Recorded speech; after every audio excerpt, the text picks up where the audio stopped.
He had 3 weeks to prove he wouldn't become his father or he'd lose his daughter forever. The therapy office smelled like lavender and rain.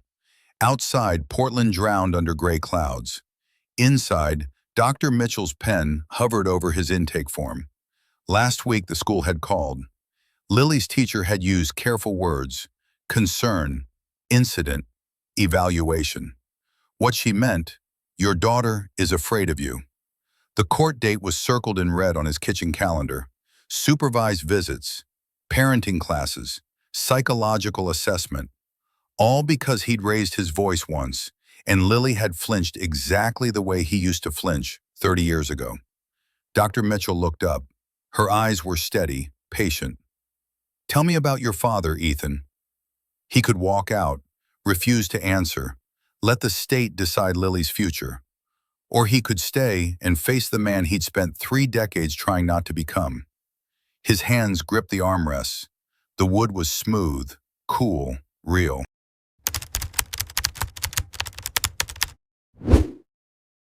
The clock on the wall ticked, too loud.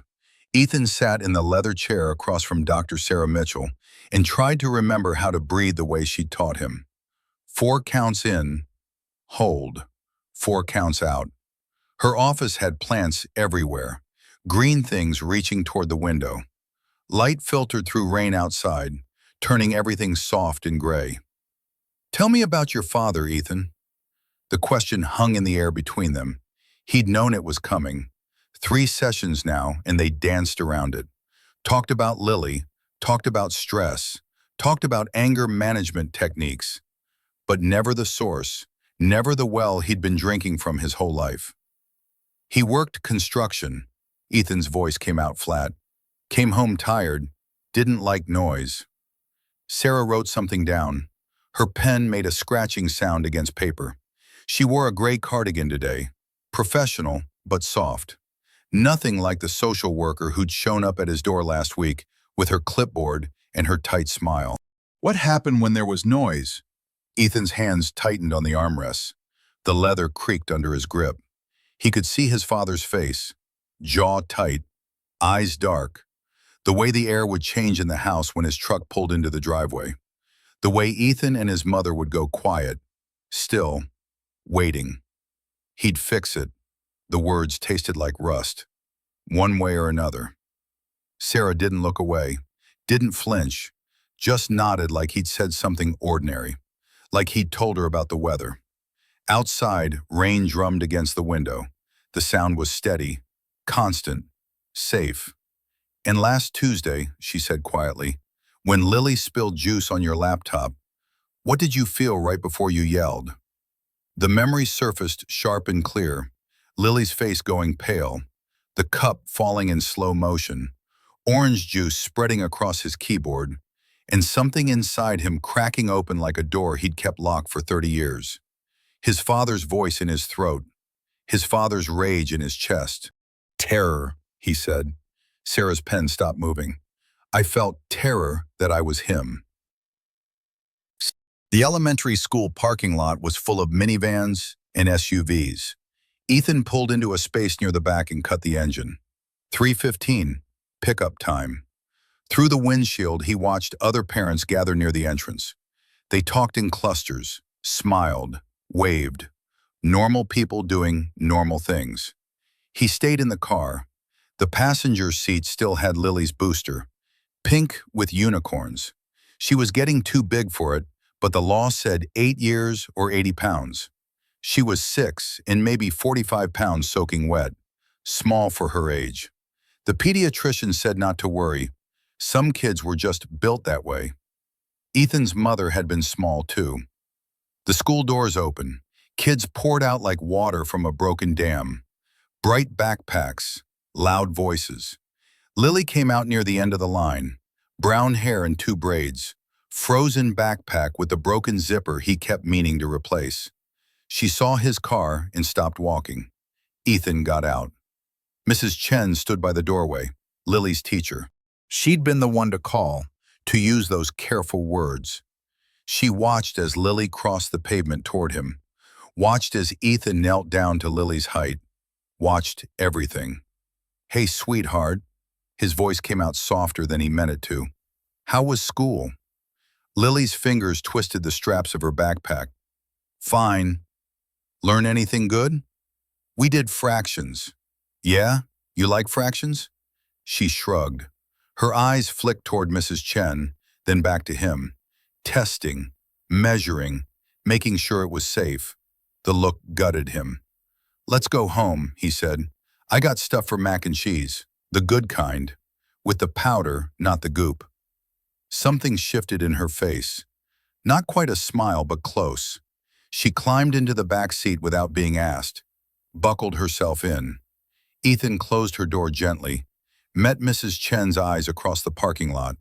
She didn't wave, just watched, evaluating. He drove home 5 miles under the speed limit. Lily hummed something tuneless in the back seat. The sound was small and perfect and fragile. Outside, Portland rain turned the streets into mirrors. Sarah sat alone in her office after her last client left. 6:30. The building was quiet except for the hum of the heating system. Rain still fell outside, softer now, almost gentle. Ethan Parker's file sat open on her desk. She shouldn't have taken this case. The moment she'd read his intake form, she should have referred him to someone else. But she'd seen the line about his father, about the pattern, and something in her chest had pulled tight. Her own father had never yelled, never raised a hand. Dr. Richard Mitchell was a surgeon, calm, precise, emotionally unavailable in the way only truly brilliant men could be. Nothing Sarah did was ever quite good enough. Every A- was a failure. Every second place was first loser. He'd never said he was disappointed. He didn't have to. She'd become a child psychologist to understand what he'd done to her, to fix it in other people since she couldn't fix it in herself. Ethan's file had a note from the school counselor. Incident occurred during homework time. Client raised voice significantly. Child exhibited fear response consistent with prior trauma exposure. Recommended immediate intervention. But underneath that, another note, handwritten, from Mrs. Chen. He apologized immediately. Hasn't happened before in 6 years. He's trying. Sarah closed the file, rubbed her eyes. The smart thing would be to refer him out. Conflict of interest. She was treating him because she saw herself in his damage. That wasn't clinical. That was personal. Dangerous. Her phone buzzed. A text from her mother. Dinner Sunday. Don't be late. Your father has news. Sarah typed back. I'll be there. She looked at Ethan's file again, thought about the way his hands had gripped the chair, the way his voice had cracked when he said terror, the way he'd shown up, even though showing up meant facing the thing he'd run from his entire life. He was trying. That had to count for something. She'd give it 2 more sessions, then decide. Outside her window, the city lights blurred through rain. Lily's room was painted pale yellow, clouds on the ceiling that Ethan had stenciled himself when she was 2. Before everything. Before Julia left. Before he became the only parent standing between his daughter and the world. Teeth brushed? He asked from the doorway. Lily nodded. She sat in bed with her stuffed elephant, gray and worn. She'd had it since she was born. Called it Peanut for reasons no one remembered anymore. Story? She shook her head. I'm not a baby. You're 6. That's still pretty baby. Dad. But she smiled a little. The first real smile he'd seen in a week. He sat on the edge of her bed. The mattress dipped under his weight. Lily's nightlight cast soft shapes on the wall. Stars, moons, simple things. I'm sorry, he said. About last week. About yelling. That wasn't okay. Lily's fingers worked through Peanut's fur, finding the seam that was starting to come loose. She didn't look at him. Grandpa used to yell, she said quietly. Ethan went still. What? You told me once. When I was little, you said your daddy used to yell and it made you sad. He had told her that. Years ago. He thought she was too young to remember, too young to understand. But kids remembered everything, stored it away like secrets. Yeah, he said. He did. Are you going to be like him? The question landed like a punch. Clean, direct, devastating. Ethan looked at his daughter, 6 years old and already afraid of the man she was supposed to trust most in the world, already measuring him against a ghost. I'm trying not to be, he said, the truth, the only thing he had. That's why I'm seeing Dr. Mitchell, to learn how to be different. Lily thought about this, her face serious in the dim light. Then she scooted over in bed, patted the space next to her. You can stay till I fall asleep, she said, if you want. Ethan's throat went tight. He lay down on top of the covers, Lily curled against his side, small and warm and trusting in a way he didn't deserve yet, in a way he was working to earn back. He stayed until her breathing went slow and even, until Peanut slipped from her fingers, until he was sure she felt safe. Then he went to his own room and cried for the first time in 15 years. The coffee shop was called Ground Up, local place 2 blocks from Sarah's office. She stopped there most mornings before work. Oat milk latte, no sugar, routine. Saturday morning the place was crowded. Young parents with strollers, college kids with laptops. The air smelled like espresso and cinnamon. Sarah found a table near the window and opened her book. Fiction, something light, something that wasn't case files or clinical studies. Dr. Mitchell? She looked up. Ethan stood 3 feet away with a to-go cup in one hand and Lily's hand in the other. He looked different outside the office. Jeans, gray hoodie, almost relaxed. Lily wore a purple jacket with a unicorn patch. Ethan, Sarah closed her book. Hi. Sorry, didn't mean to interrupt. He shifted his weight, awkward. We were just leaving. You're not interrupting. The professional thing would be to smile and let him go, maintain boundaries. But she found herself gesturing to the empty chairs. Do you want to sit? Ethan glanced at Lily. Some silent conversation passed between them. Then Lily nodded. They sat. Lily immediately pulled out a coloring book and a battered pencil case, dumped crayons on the table, started coloring with the focused intensity only children could manage. She likes to draw, Ethan said. What are you working on? Sarah asked Lily. Lily held up the page. A house, a tree, 3 stick figures, 1 tall, 1 medium, 1 small. That's beautiful, Sarah said, and meant it. Lily went back to coloring, added a yellow sun in the corner. Ethan watched his daughter with something that looked like wonder, like he was seeing her for the first time. She's been drawing families all week, he said quietly. Different combinations, different people, trying to figure out what it's supposed to look like. Sarah felt something shift in her chest.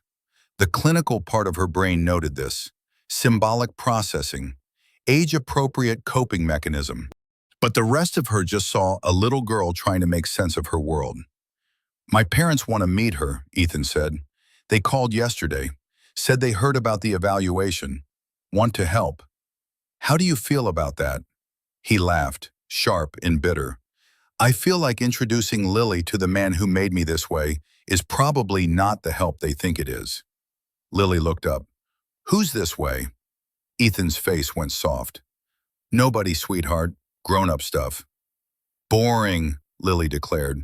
Then to Sarah, do you like unicorns? I do, Sarah said. Good. Lily selected a purple crayon. I'm going to draw you one. Sarah watched the girl work, watched Ethan watch his daughter. The love there was obvious, fierce, complicated by fear, but not diminished by it. This was the work, this moment. A father learning to see his child as separate from his own damage, learning to be present. Thank you, Ethan said suddenly, for what you're doing. I know it's your job, but thank you. Sarah should have said something professional, something boundaried. Instead, she said, You're doing the work, Ethan. I'm just holding space. Outside, rain started again. Inside, Lily hummed and drew purple unicorns. And for a moment, it almost felt like healing. Midnight. The house was silent except for the refrigerator's hum. Ethan sat at the kitchen table with a stack of parenting books he'd bought online. The covers were bright, optimistic. Titles like The Whole Brain Child and How to Talk So Kids Will Listen. He'd never been good at reading. School had been hard. Letters jumped around on the page. Teachers said he wasn't trying hard enough. His father said he was lazy. Turned out he had dyslexia. Didn't figure that out until he was 23 and in community college trying to get his accounting degree. But he was trying now. Highlighter in hand, reading slowly, taking notes on a legal pad. Children need to feel safe before they can learn. Fear shuts down the prefrontal cortex, triggers fight or flight. He thought about Lily's face when she flinched, the way her whole body had gone still, waiting for impact. He'd done that to her. In one moment of lost control, he'd become the thing he'd promised himself he'd never be. Apologize specifically. Name the behavior. Take responsibility. Make amends. He'd apologized, but had he made amends? What did amends even look like? How did you repair trust once it was broken? Ethan's phone buzzed.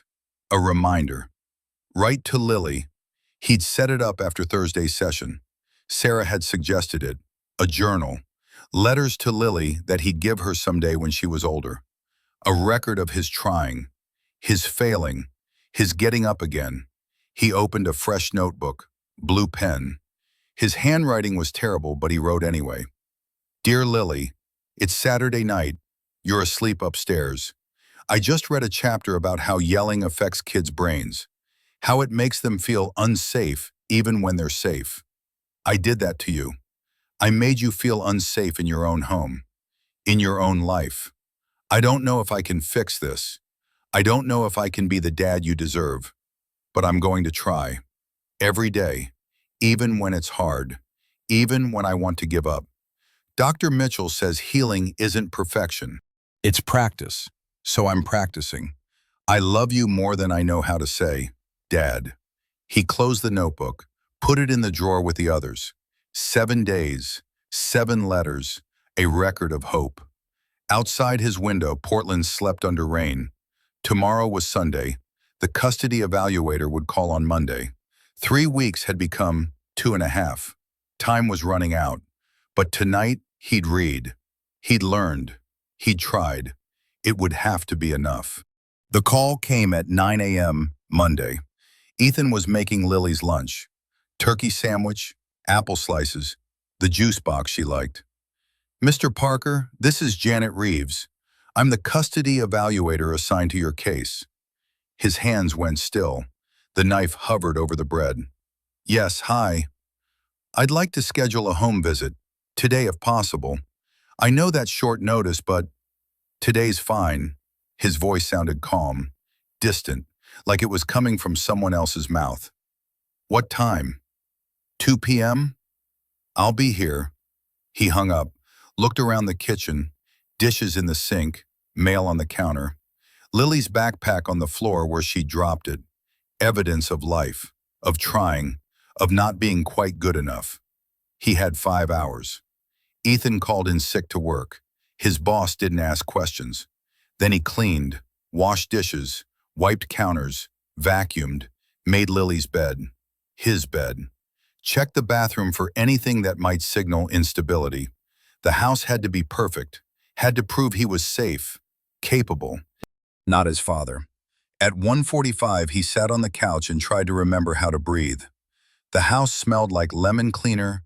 In panic, he'd changed shirts twice, settled on a button-down, professional, put together, the kind of thing a good father would wear. The doorbell rang at exactly 2 p.m. Janet Reeves was 50-something, glasses, sensible shoes. She carried a leather portfolio and wore an expression that gave nothing away. Mr. Parker, thank you for accommodating the short notice. Of course, he stepped back, let her in. Can I get you water? Coffee? Water would be fine.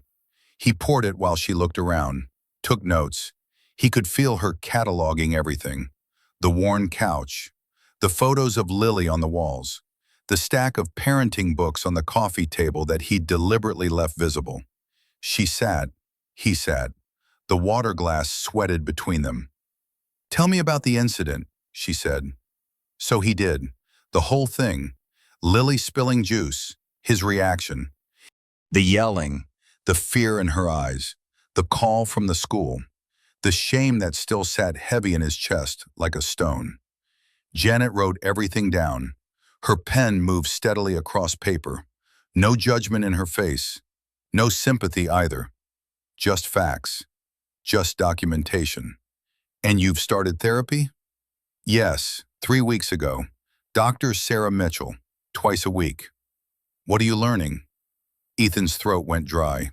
He took a breath, thought about Sarah's office, the plants, the rain, the way she never looked away. "That I'm not him," he said. "My father. That I get to choose different. That Lily deserves a dad who shows up even when it's hard, especially when it's hard." Janet made a note. "Mr. Parker, I'm going to need to speak with Lily separately. Is she here?" "She's at school, gets home at 3:15. "I'll wait." The next hour and 15 minutes felt like years. Janet walked through the house, checked Lily's room, the kitchen, asked about routines, schedules, support systems. Ethan answered everything, tried not to sound desperate, tried not to sound like a man on the edge of losing everything. At 3:20, Lily came through the door, stopped when she saw the stranger in their living room. "Hi," Janet said gently. "I'm Ms. Reeves. I'm here to talk to you about your dad. Is that okay?" Lily looked at Ethan. He nodded, tried to smile, tried not to let her see the terror. "Okay," Lily said. "Great. How about we talk in your room, just you and me?" They went upstairs. The door closed. Ethan sat on the couch and stared at his hands. They were shaking. He pressed them flat against his thighs, counted breaths, waited. 20 minutes later, they came back down. Lily went straight to Ethan, climbed into his lap, buried her face in his shoulder. He held her, felt her small heart beating against his chest. Janet packed her portfolio. "I'll be in touch, Mr. Parker. You should hear from me within the week." "What did she say?" Janet's expression softened. Just slightly, just enough. "She said you don't yell anymore, that you listen." Then she was gone. The door closed. Lily stayed curled against him. Outside, rain fell. Inside, something that felt like hope began to grow. Sarah's office. Thursday afternoon, week 4. Ethan sat in the familiar chair. The plants had grown since his first visit. One had a new leaf unfurling, green and perfect. Dr. Mitchell wore a blue sweater today, soft, the color of early morning. "I can't be your therapist anymore," she said. The words hit him like cold water. He sat up straighter. "What? Why? Did I do something wrong?" "No," she set her pen down, folded her hands in her lap. "You didn't do anything wrong. This is about me." "I don't understand." Sarah took a breath. When she spoke again, her voice was quieter, more careful. "I took your case for the wrong reasons. I saw your father in your file and I saw my own. I thought I could help you because I understood. But that's not clinical. That's personal." So? "So it's a boundary violation. I can't treat you effectively if I'm processing my own stuff through your sessions." Ethan felt something crack open in his chest. Panic. Loss. She was the one who got it, the one who saw him. And now she was leaving. "What am I supposed to do?" The question came out raw, desperate. "I'm referring you to a colleague, Dr. James Chen.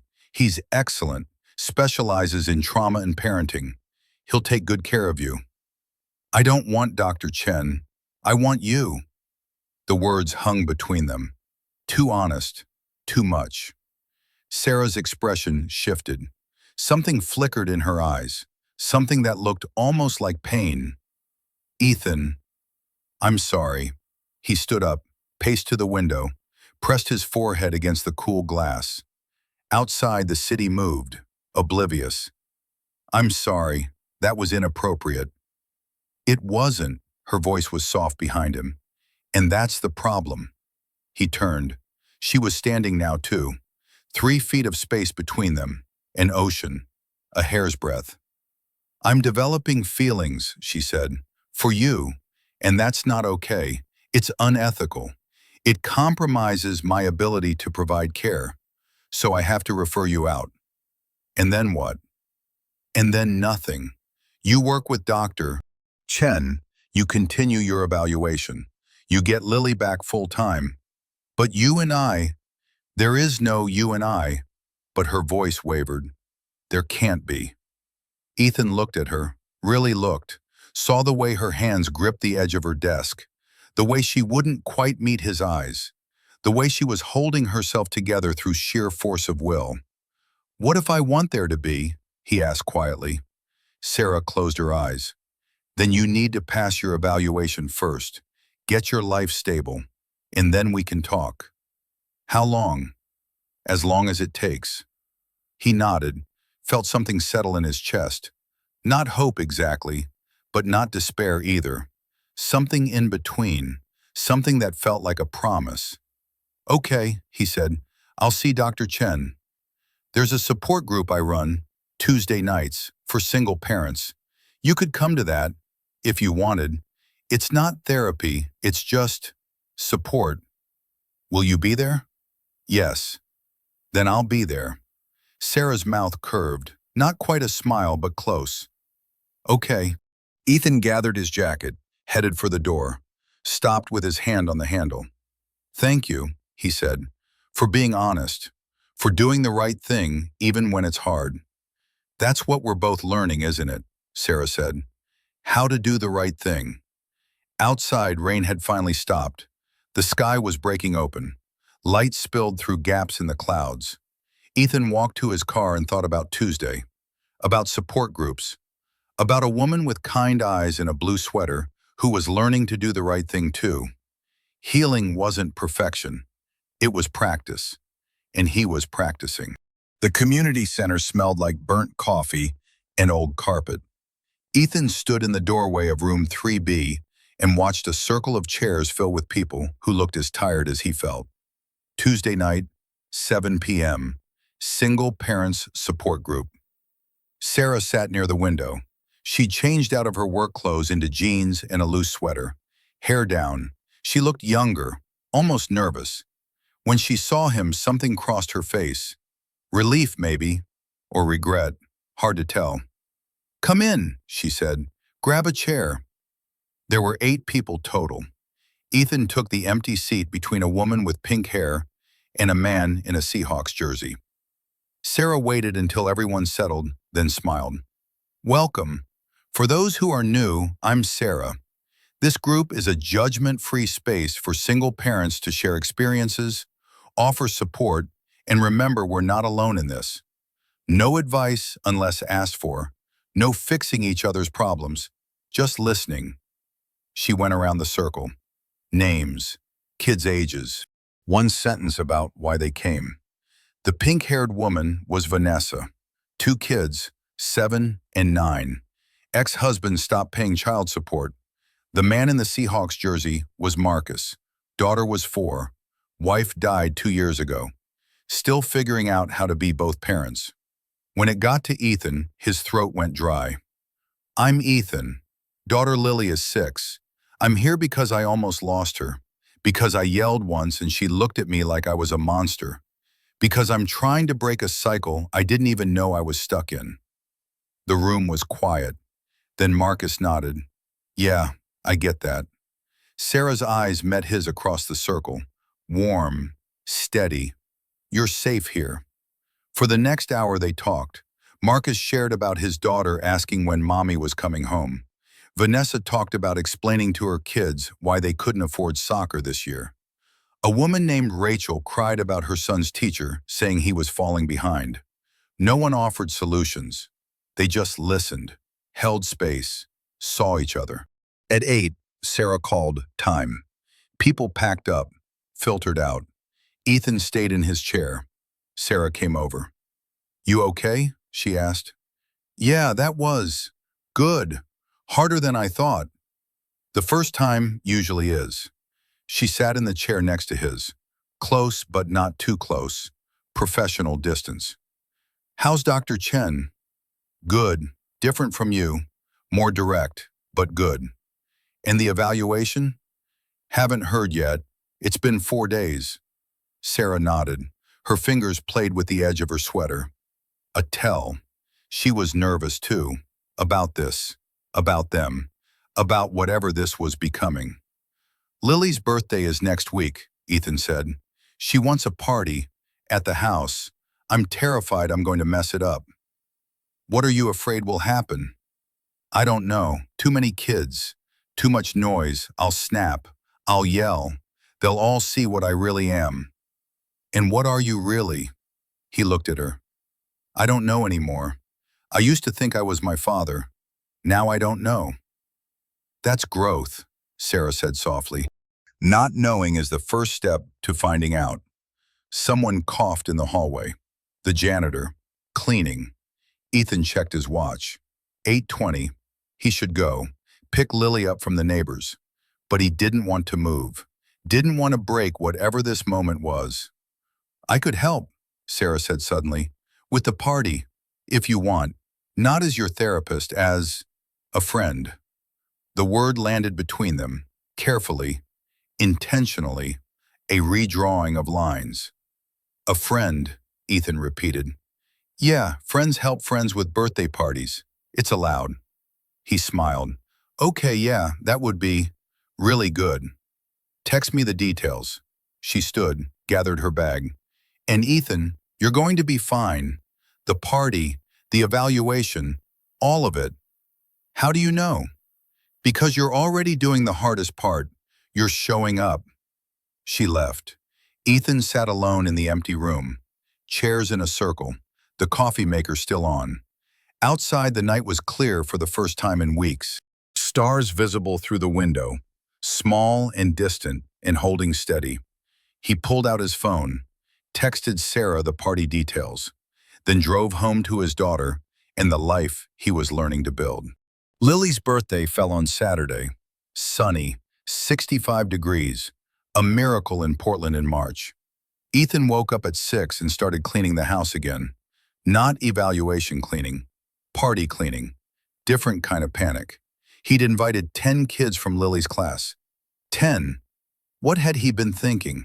He didn't know how to entertain 10 6-year-olds. He barely knew how to entertain one. By 9 a.m., he'd set up a craft table in the living room. Bought 12 boxes of crayons, coloring books, stickers. The internet said kids like crafts. Hope the internet was right. The doorbell rang at 10. Sarah stood on his porch with 2 grocery bags and a smile. Reinforcements, she said.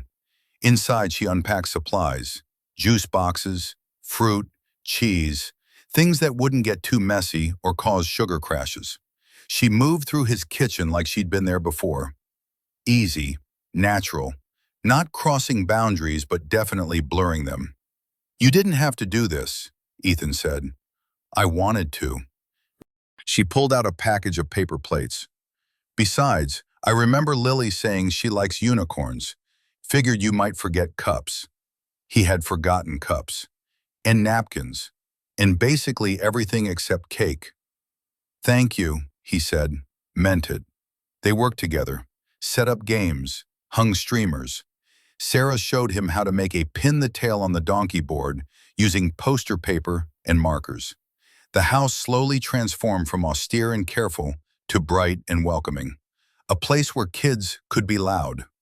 At 11:30, Lily came downstairs. She stopped on the bottom step and stared. Then she ran to Ethan and hugged him hard enough to hurt. It's perfect, she whispered. Kids started arriving at noon. They came in waves, loud and chaotic and exactly as terrifying as Ethan had feared. But Sarah moved through them like a conductor through an orchestra. Suggested games, settled disputes, kept the energy moving without letting it explode. Ethan watched her with a little boy who'd started crying because he didn't win musical chairs. She knelt down to his level, spoke quietly, pointed out that he'd made it to the final 3, and that was amazing.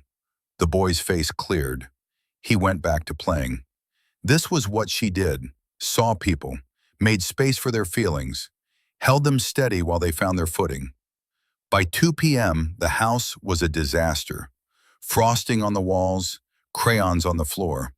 But Lily was laughing, pink frosting on her nose, surrounded by friends, safe and happy and exactly where she should be. The last kid left at 3. Ethan closed the door and leaned against it. Sarah stood in the middle of his living room and surveyed the damage. "Well," she said, "that was something. That was amazing." He moved toward her. "You were amazing. I just kept them from burning the house down. You did the rest." "I didn't know what I was doing." "Neither do most parents. We just fake it really well." Lily appeared with a piece of cake. "Miss Sarah, you want some?" "I'd love some." They sat on the floor in the living room, ate cake off paper plates. Lily told them about her favorite gifts, showed them her new coloring books. Ethan looked at Sarah over his daughter's head and mouthed, "Thank you." She mouthed, "You're welcome back." The doorbell rang again. Ethan frowned. "I thought everyone left." He opened the door. Janet Reeves stood on his porch, clipboard, sensible shoes. She looked at the streamers, the chaos, the evidence of a party. "Ms. Reeves, I didn't know you were coming today." "Surprise visits are part of the protocol. I should have mentioned that." Her eyes moved past him to the living room, to Sarah and Lily on the floor. "Is this a bad time?" "No, come in." Janet stepped inside, took notes. Ethan's heart hammered against his ribs. This was it, the moment she saw him fail, saw the mess, saw proof he wasn't capable. "We had a birthday party," he said. Hated how defensive he sounded. "For Lily. She turned 6. Janet nodded, walked to the living room. Lily looked up. "Hi," Lily said. "I remember you." "Hi, Lily. Happy birthday." "Thanks. You want cake?" "Daddy made it. It's chocolate." "That's very sweet, but I'm okay. Thank you." Janet looked at Sarah. "And you are?" Sarah stood, extended a hand. "Dr. Sarah Mitchell. I was Ethan's therapist. Now I'm just a friend." Something passed between the two women, some silent evaluation. Then Janet's expression softened, marginally, but noticeably. "It's good he has support," Janet said. She turned to Ethan. "Mr. Parker, can we talk privately?"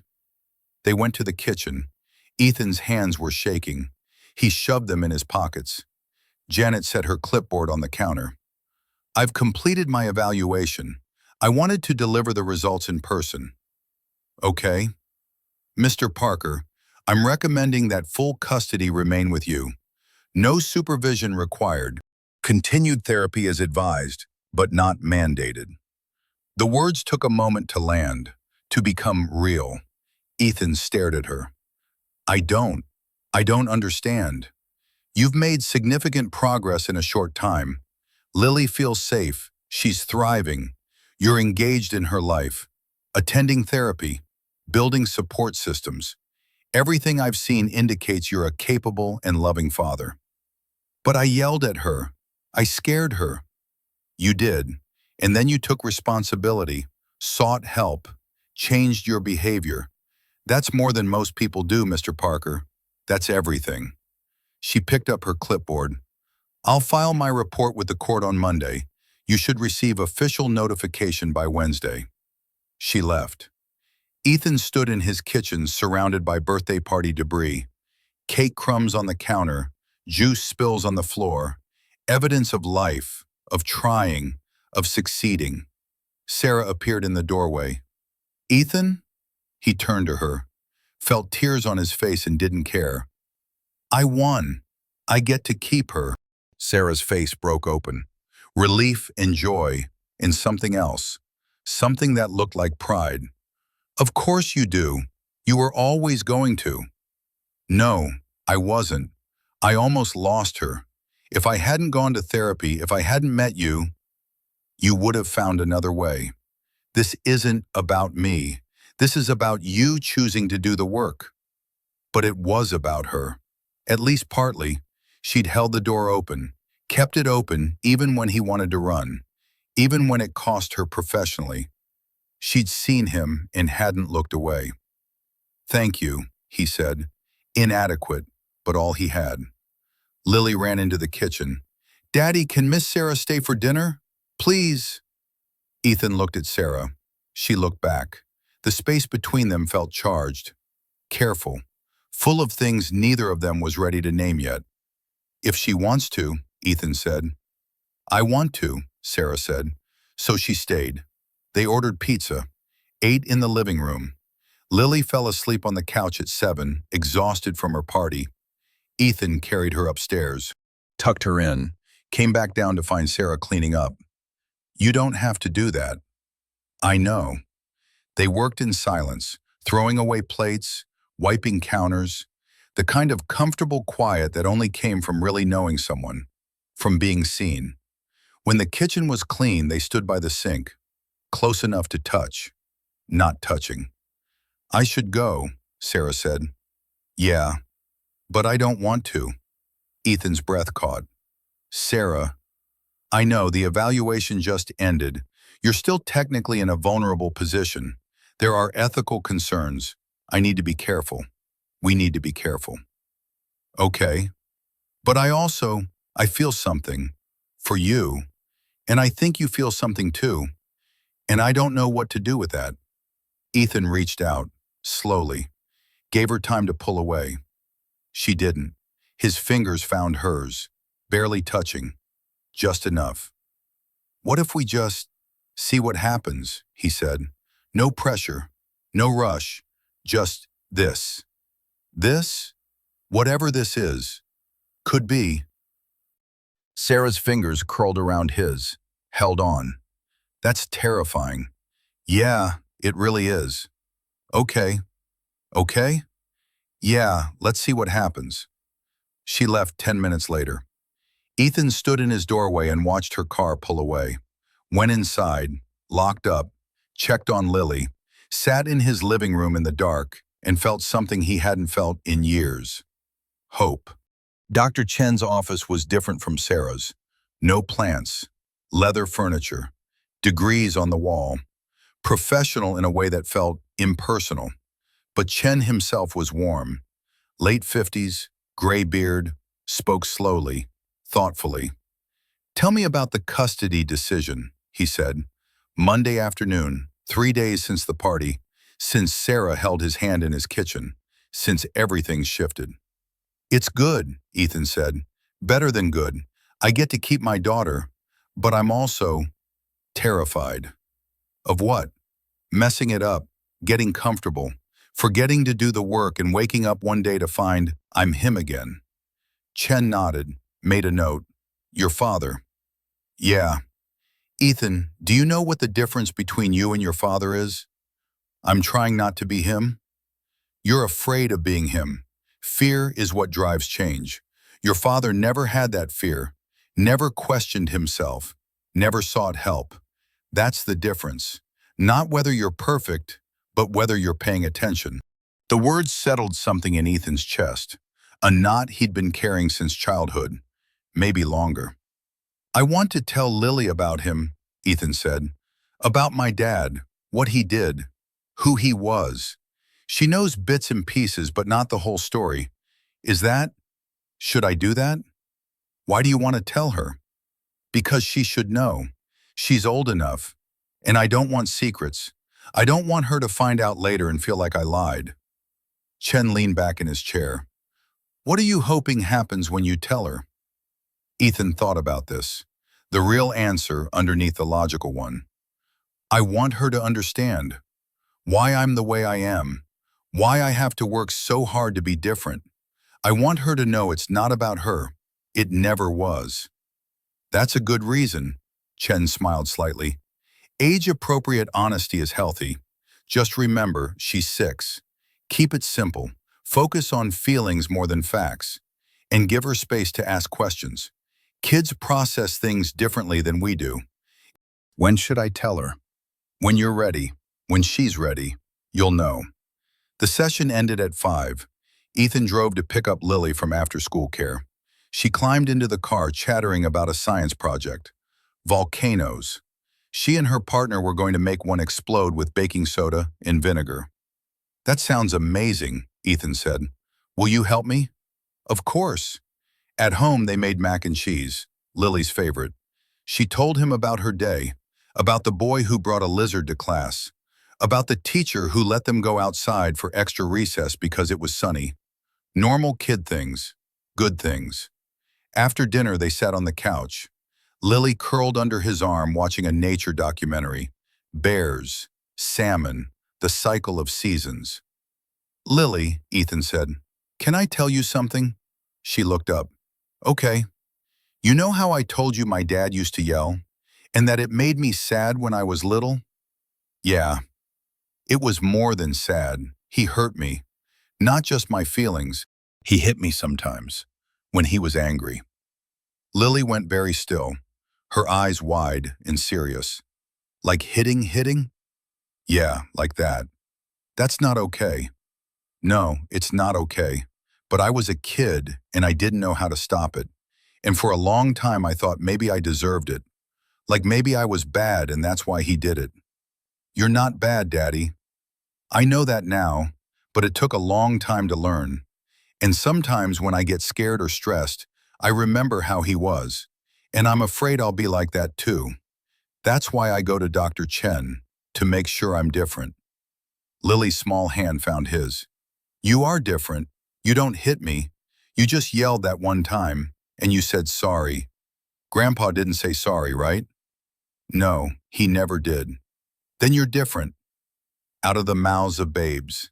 Ethan pulled her close, felt her warmth, her certainty, her ability to see things simply and clearly in ways adults had forgotten how to do. Thank you, he whispered. For what? For being you. For being patient with me while I figure this out. You're a good daddy, Lily said. Matter of fact, like it was obvious, like there was no question. Miss Sarah thinks so too. Ethan's heart stumbled. Yeah? Yeah, she told me. At my party, she said you're one of the bravest people she knows. She said that? Uh-huh. I think she likes you. I like her too. Lily smiled against his shoulder. I know. It's really obvious. They watched the rest of the documentary. Bears catching salmon. Mothers teaching cubs to hunt. The cycle of learning and growing and passing things down. Breaking what needed breaking. Keeping what deserved keeping. Later, after Lily was asleep, Ethan pulled out his phone, stared at Sarah's contact. They'd texted a few times since Saturday, casual things. How are you? Thanks again for the party. Normal friend things. He typed, Lily says you think I'm brave. 3 dots appeared. Then, she told you that? Ethan, yeah, after I told her about my dad. Dots again. Longer this time. Then, how did it go? Ethan, better than I thought. She gets it, makes it simple. Sarah, kids are good at that. Ethan, she also says it's really obvious I like you. The dots appeared and disappeared 3 times. His heart hammered. Maybe he shouldn't have said that. Too much, too soon, too honest. Finally, it's really obvious I like you too. Ethan stared at the message, read it 5 times, then typed, what do we do about that? Sarah, I don't know, but I think we'll figure it out. Ethan, yeah? Sarah, yeah. He fell asleep that night with his phone on the pillow next to him, dreamed of gentle things. Rain and coffee shops and hands almost touching. Woke up feeling lighter than he had in years. Sarah sat across from her own therapist and tried to explain the mess she'd gotten herself into. Dr. Patricia Alvarez was 60, wise, patient. She'd been Sarah's therapist for 5 years, seen her through everything. So let me make sure I understand, Patricia said. You referred a client to a colleague because you were developing feelings, and now you're spending time with him socially. Yes, and you're aware of the ethical implications. Yes, but you're pursuing it anyway.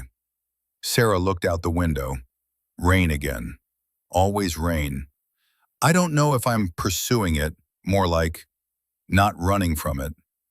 Why not?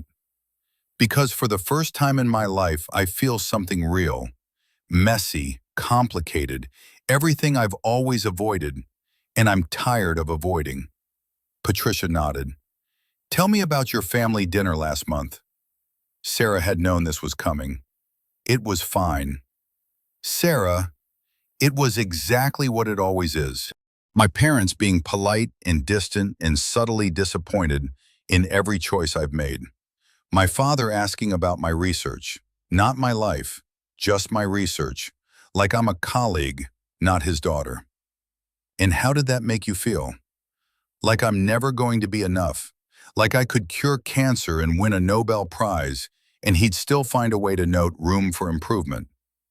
And Ethan? Sarah looked at her therapist. What about him? You brought him and his daughter to that dinner. Why? The question landed hard. Sarah sat with it, turned it over, looked at it from angles she'd been avoiding. Because I wanted them to see what I came from, she said slowly. I wanted Ethan to understand why I'm the way I am, why I'm terrified of being imperfect, why I chose a career where I fix other people instead of fixing myself. And what did you want your parents to see? That I exist, that I have a life outside of being their disappointment. Did they see it? No. My father spent the whole dinner talking about his latest surgery. My mother asked if I was still doing that little clinic work. Little, like helping people as a hobby. Patricia leaned forward slightly. Sarah, what are you getting from Ethan that you're not getting from your family? The answer came immediately. Certainly. He sees me. Not what I could be or should be, just me. And he doesn't look away. That's powerful. It's terrifying. Why? Because what if I'm not enough? What if he sees all of me and decides I'm too much work, too damaged? What if I hurt him? Or Lily? What if I'm too much like my father and I just end up making them feel the way he makes me feel? Patricia smiled gently. What if you don't? Sarah felt tears on her face. Didn't remember when they'd started. I don't know how to do this, how to be in something real. I've spent my whole life helping other people with their relationships. I don't know how to have one of my own. Then you learn. The same way Ethan is learning to be a different kind of father. You practice. You mess up. You try again. What if I can't? What if you can? Sarah left therapy feeling raw, exposed, like all her careful layers had been peeled back, and she was standing in the middle of downtown Portland in her underwear. Vulnerable. She drove to the coffee shop, ground up, ordered her usual, sat by the window, pulled out her phone. Ethan had texted an hour ago. Lily wants to do a volcano for her science project. Any tips? Sarah typed back. Baking soda and vinegar, classic. Add food coloring for effect. Ethan, you're a genius. Sarah, just a nerd who did a lot of science projects. Ethan, want to come supervise? We're doing it Saturday. Fair warning, it will be messy. Her finger hovered over the keyboard. This was the moment. Say yes and lean in. Say no and pull back. Stay safe or risk everything. She typed, I love messy. What time? The park was empty except for a few joggers. Late afternoon, golden light. That magic hour when everything looked softer, kinder. Sarah sat on a bench and watched Lily play on the swings. Ethan sat next to her, not touching, but close. Thanks for helping with the volcano, he said. It was fun. I haven't made a science project in years. Lily wants to invite you to the presentation. Next Friday, 2 p.m. at the school. Sarah's chest went warm. I'd love that. They sat in comfortable silence, watched Lily pump her legs, go higher. Her laughter carried on the breeze, pure joy, uncomplicated. Can I ask you something? Ethan said. Always. Your family dinner, that night, you seemed different after, quieter. Sarah took a breath. They hadn't talked about it. Not really, just surface things. Thanks for coming. Your parents are nice. Polite lies. My parents are complicated, she said carefully. My dad especially. He's brilliant, a surgeon, but emotionally he's absent. I spent my whole childhood trying to be perfect enough to get his attention. Never worked. Is that why you became a therapist? Partly. I wanted to understand what was wrong with me, why I wasn't enough. Took me years to realize nothing was wrong with me, something was wrong with him. Ethan nodded. My dad was angry, yours was cold. Different manifestations of the same thing. Parents who couldn't see their kids. Yeah. Do you talk to them, your parents? We have dinner once a month, very civilized, very polite. We talk about their work, my work, the weather. Never anything real. That sounds lonely. The word hit her square in the chest. Lonely. Yes, that's exactly what it was. I never thought about it that way, but yeah, it is. Ethan's hand found hers on the bench, his palm warm, calloused, real. I see you, Sarah. Not what you could be, not what you should be, just you. And I don't want to look away. She turned to him. His eyes were steady, open, offering something she'd never had before. Acceptance. As is. No conditions. That's terrifying, she whispered. I know, he smiled slightly, but I think we can be terrified together. What if I mess this up? What if you don't? What if we mess it up together and figure it out anyway? Sarah laughed, wet and thick. That's not very reassuring. I know, but it's honest. Honest is good. Yeah, it is. Lily ran over, face flushed from playing. Can we get ice cream? Ethan looked at Sarah. Want to get ice cream? She looked at him, at Lily, at this moment that felt fragile and precious and terrifying, at the possibility of something real. Yeah, she said, I really do. They got ice cream, sat on the curb outside the shop. Lily got chocolate with sprinkles. Ethan got vanilla. Sarah got mint chip. They ate and watched the sunset, talked about nothing important, everything important. The space between them closing, carefully, intentionally. When they dropped Sarah off at her car, Lily hugged her, small arms tight around her waist. See you Friday, Miss Sarah. See you Friday, Lily. Ethan walked her to her car, stood while she unlocked it. The parking lot was empty, just them and the fading light. Thank you, he said, for today, for everything. You keep thanking me, you know that? Because I keep meaning it. Sarah leaned against her car, looked up at him. He was tall, solid, present in a way that made her feel steady too. Ethan, I need to tell you something. Okay? I'm not good at this. Relationships, letting people in, being vulnerable. I'm probably going to mess it up. Pull away when it gets too real. Overthink everything. Okay. That doesn't scare you? It terrifies me, but I'm doing it anyway. He stepped closer, just a little, just enough. We're both learning, Sarah, both trying to be different than what we came from. Maybe we can learn together. Maybe we can. Yeah? Yeah. He reached out, tucked a strand of hair behind her ear. His fingers lingered. Warm, gentle. She leaned into the touch, let herself want it, feel it, accept it. I should go, she said, didn't move. Yeah, you should. Neither of them moved. The air between them felt electric, charged, full of possibility. Ethan, he kissed her, soft, careful, a question more than a statement.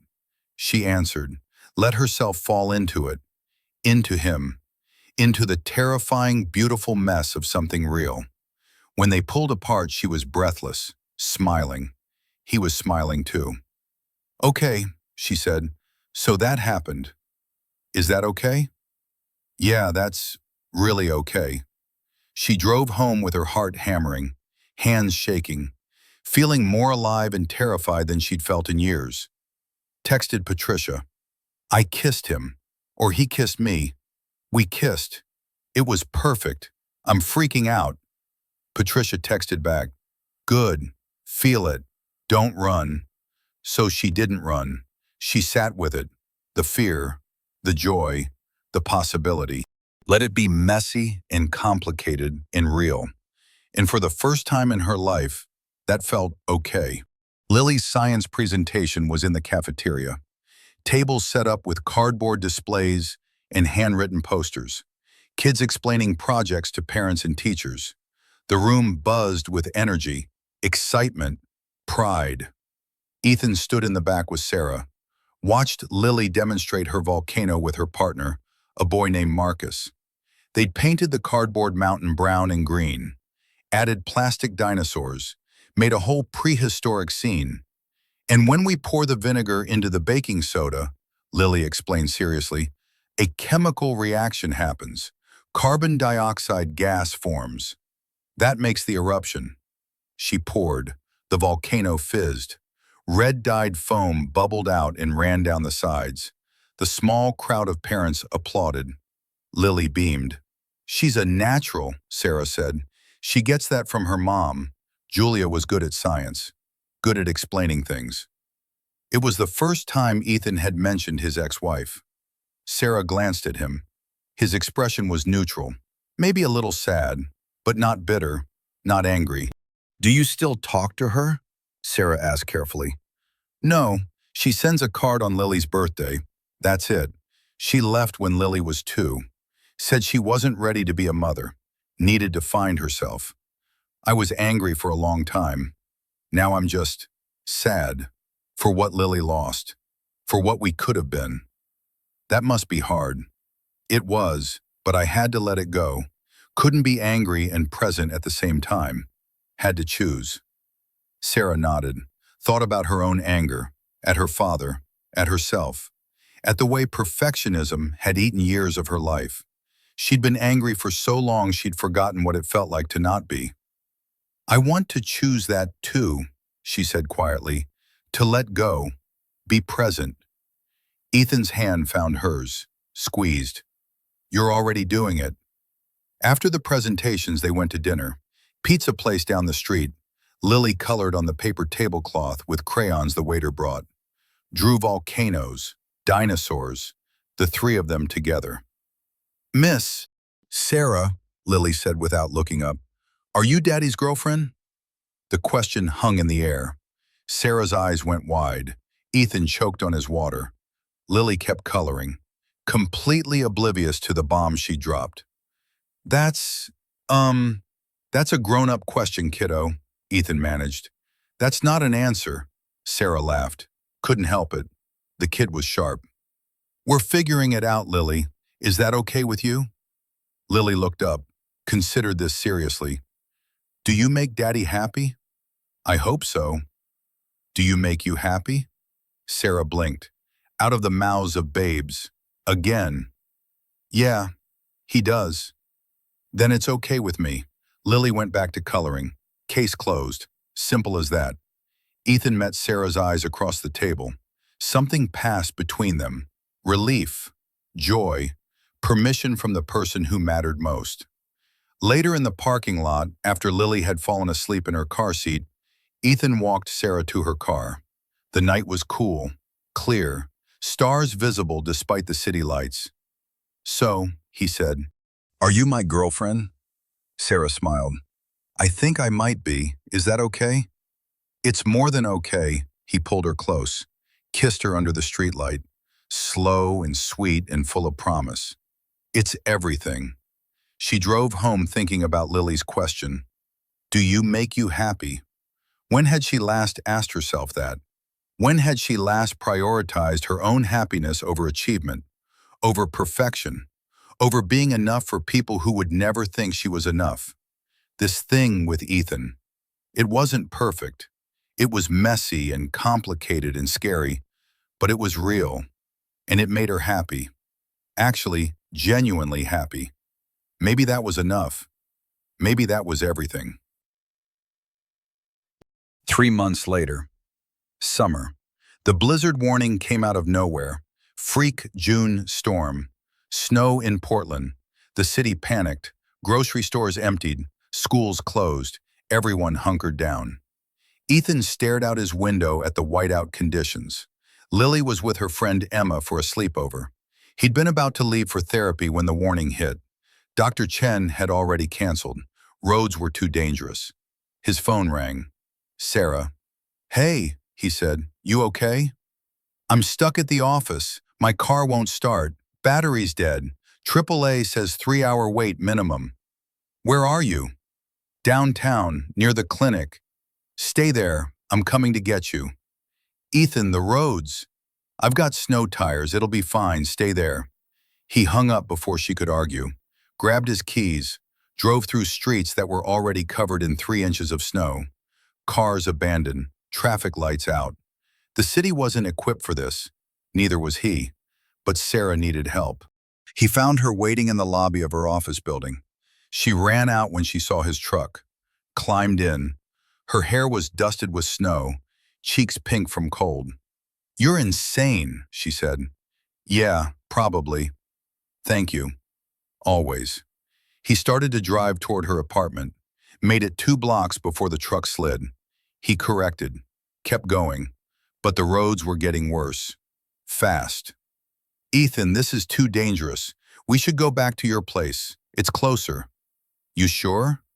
"Unless you want to get stuck in a snowbank and freeze to death." "Your place it is. I mean, my place. You know what I mean." They made it to his house 20 minutes later, barely. The truck fishtailed twice. Sarah's knuckles were white on the door handle. Inside, the house was warm, safe. Ethan locked the door behind them like he was locking out the storm. "Coffee?" he offered. "Please." They stood in his kitchen while the coffee brewed. Outside, snow piled up. The wind howled. Inside, it was quiet, intimate. Just them. "This is cozy," Sarah said. "It's a blizzard." "I know, but it's still cozy." The power flickered, once, twice, went out. The house plunged into darkness except for the fading daylight through the windows. "Of course," Ethan muttered. He found candles, flashlights, blankets. They settled on the couch, shared a blanket, drank coffee that was still warm from the pot. Listened to the storm rage outside. "Lily's going to be devastated she missed this," Ethan said. "You can't control the weather." "I know. Doesn't stop me from feeling guilty." Sarah shifted closer, her head on his shoulder. "You're a good dad, Ethan. You know that, right? Like, really good." "Some days I believe it. Believe it every day, because it's true." They sat in the growing darkness. The storm howled. The house creaked, but inside they were warm, safe, together. "Can I tell you something?" Sarah said quietly. "Always. I'm falling in love with you." The words hung in the air, soft. True, terrifying. Ethan's heart hammered. That's good," he managed, "because I'm already there." She lifted her head, looked at him in the candlelight. Her eyes were wet, shining. "Yeah? Yeah, have been for a while. Just didn't know how to say it. How about now?" "I love you, Sarah Mitchell. You and your overthinking and your perfectionism and the way you see people. All of it. I love all of it." She kissed him, deep, certain, full of everything she couldn't say but could show. When they broke apart, she was crying. Happy tears, overwhelmed tears, real tears. "I love you too," she whispered, "even though it terrifies me." "Me too. We're quite a pair." "Yeah, we really are." They fell asleep on the couch, tangled together under blankets. The storm raged outside. Inside they were warm, safe, loved. In the morning the sun came out. The snow started to melt. The world went back to normal. But something had shifted. Something had changed. They'd said the words, made it real. There was no going back now, only forward. Sarah stood in her parents' dining room and tried to breathe. Sunday dinner. Monthly obligation. Her father at the head of the table, her mother to his right, Sarah to his left. The same configuration for 30 years. "How's work?" her father asked, cutting his steak with surgical precision. "Good. Busy. Still doing the clinic work?" There it was, the dismissal. Sarah felt Ethan's voice in her head. "You're allowed to be angry. You're allowed to set boundaries." "Yes," she said, "I'm still helping children process trauma and build healthy coping mechanisms. It's meaningful work." Her father's eyebrow twitched. "I didn't say it wasn't. You implied it." The table went quiet. Her mother's fork froze halfway to her mouth. Her father set down his knife, looked at Sarah like he was seeing her for the first time. "Excuse me?" Sarah's heart hammered, but she didn't back down. "You always call it little, like it's a hobby, like it doesn't matter. But it matters to the families I work with. It matters to me." I never said, "You don't have to say it, you show it." Every time you ask about my research instead of my life, every time you talk over me about your surgeries, every time you look at me like I'm a disappointing case study. Her mother looked stricken. "Sarah, that's not fair." "Isn't it?" She looked at her father, really looked, saw him clearly for the first time in years. Brilliant, cold, incapable of seeing past himself. "I've spent my whole life trying to be enough for you, getting straight A's, perfect grades, becoming a doctor, and it's never enough. Because the problem isn't me, it's you." Her father's face went red. "That's enough. You're right. It is enough. I'm done trying to earn your approval. I'm done making myself smaller to fit in your world. I have a good life, important work, someone who loves me. And if you can't see that, can't celebrate that, then that's your loss, not mine." She stood, bagged her purse. Her mother reached for her. "Sarah, please. I love you both, but I'm done being your disappointment.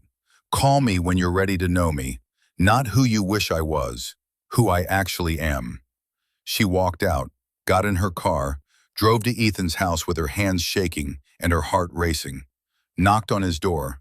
He opened it, took one look at her face and pulled her inside. "What happened?" "I told my father the truth, about everything, about how he makes me feel, about what I need. I think I just blew up my family." "Or you just set a boundary. Is there a difference?" "Yeah, there really is." She collapsed on his couch.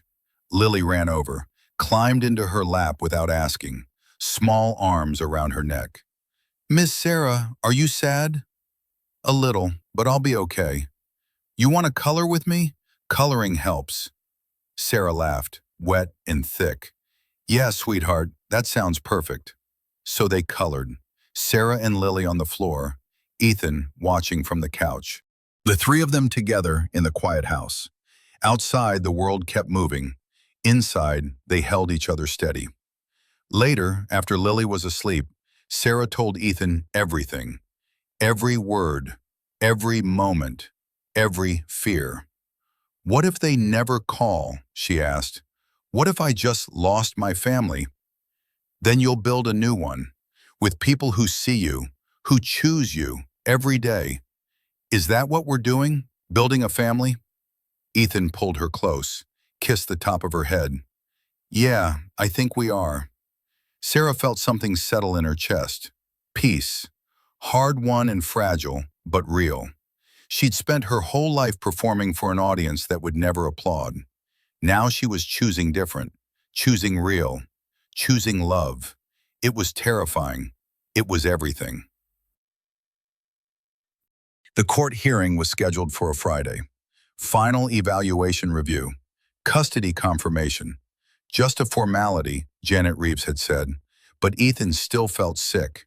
He sat in the hallway outside the courtroom, Sarah next to him. Dr. Chen had submitted his report, glowing. Janet had submitted hers, recommended permanent custody with no restrictions. Everything was perfect on paper. But Ethan couldn't shake the fear. What if something went wrong? What if the judge saw through him? Saw the man he used to be? the man he was still terrified of becoming. "Breathe," Sarah said quietly, her hand in his. "I'm trying. You've got this. You know that, right? This is just paperwork. Lily's already yours." The courtroom door opened. A bailiff called his name. They stood, walked inside. The judge was young, 40 maybe, looked tired.